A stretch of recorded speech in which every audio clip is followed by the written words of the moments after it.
Blitzers, Nerf Clan, welcome back to the channel. We have a great game for you. Port Bay, Lumen's thick boyfriend, aka Goose, driving the Sheridan with the missiles. Probably one of the last videos we'll get with a Sheridan with missiles in a regular match. This is also a great game for. I was going to say it's not a game of how not to shoot missiles, because Goose does a great job here of using them appropriately. But it's a great game to show how to use a Sheridan in multiple combat positions. Goose does what I think should be done with all lights, which is to push ahead of the team and spot, and he does this well here. He just gets entangled very quickly on here with a herd of idiots on the enemies, and it takes a really great player to know when to get out and how to reposition himself, because he gets in a brawl and does that. So anyhow, all that being said, this map is a fantastic map to me because it's got such different terrain. You have the true town port side that's very flat, traditional, heavy, and then you have the medium light ideal map here that you can still use a heavy and be successful. And this one obviously is on the the medium light side.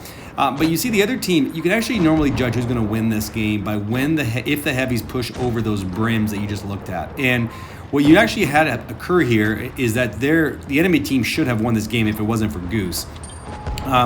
But nonetheless, you can rescue these attempts by repositioning, and I think you'll see that. And Goose is working these missiles really hard, and I would just say it looks easy. I can tell you, having a Sheridan myself, that a lot of these moves require a tremendous amount of skill.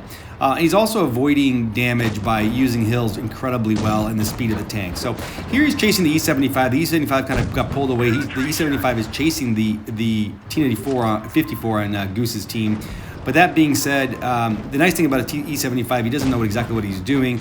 A lot of complaints about this player later on come to light. I will say some good old-fashioned toxicity emerges here.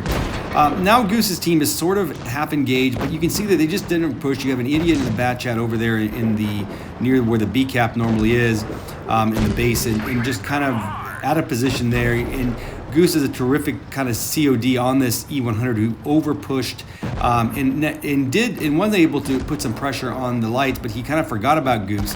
And then there's another guy in Goose's spawn that just hit Goose really, really hard. I think that is a nice move there, and he shoots the E100 and then repositions because he's got a guy behind him and two coming up. And this is the key repositioning step here.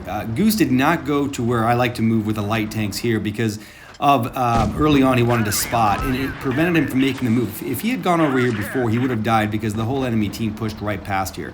But he did move over here now, and again, I just think that this tank, the problem with the Sheridan is obviously being able to shoot without being covered, and Goose highlights that many times here in shots like this, where he continuously just doesn't expose himself and creates damage.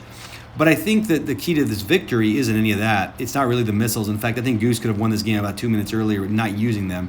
But it's actually knowing when to use what shell. And I love the velocity of the Sheridan. So here's the E50M pushing up the hill. Goose puts an APCR. Just watch the shell velocity there. I mean, it's the phenomenal shell velocity of the regular shot. So I think the Sheridan will be just as effective post the ATGMs being removed than it is now. Now here comes this T95. I have no idea where that guy was.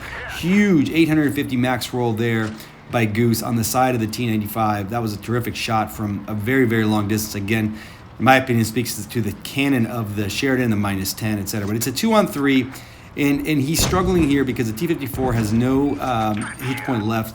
The E50M comes out of nowhere and clears the T54. So now it's a 2-on-1. You can see that the Goose doesn't have a lot of hit points, and the Sheridan gets penned pretty easily, but it's not going to get HE'd by the E50. So there's a safety piece here. Now watch what Goose does here. This is where the ATGM actually really mattered. He anticipated the movement of the E50 and used the landscape and the slower speed of the missile to get that shot. Obviously, you couldn't do that in a straight line of shot with a regular missile or regular shell. And again, used the missile here because it's just easier to clear because you can get essentially more gun depression by using the missile there. Brilliant playing. I think, frankly, now we're going to have a little stalemate here with the T95. So should missiles be removed from the game? Sure, I don't really care. It's not a big problem for me. I usually play heavies and they don't bother me that much. But I think the reality is they give the Sheridan an advantage. It's already a really good tank. I think you'd have to make Sheridan a relatively shitty tank and give it missiles. and it would make it a lot less effective. I'm glad they're removing it instead of ruining the Sheridan. And I think there's obviously a lot of players who, and these shots are brilliant, by the way.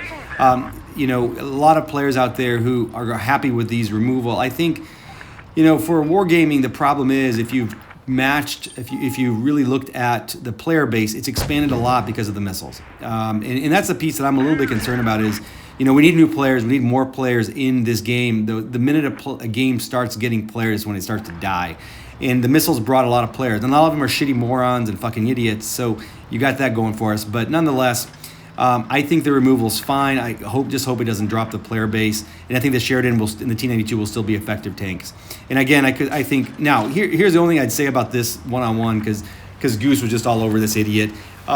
I think he could have cleared him a lot faster without the missiles a long time ago.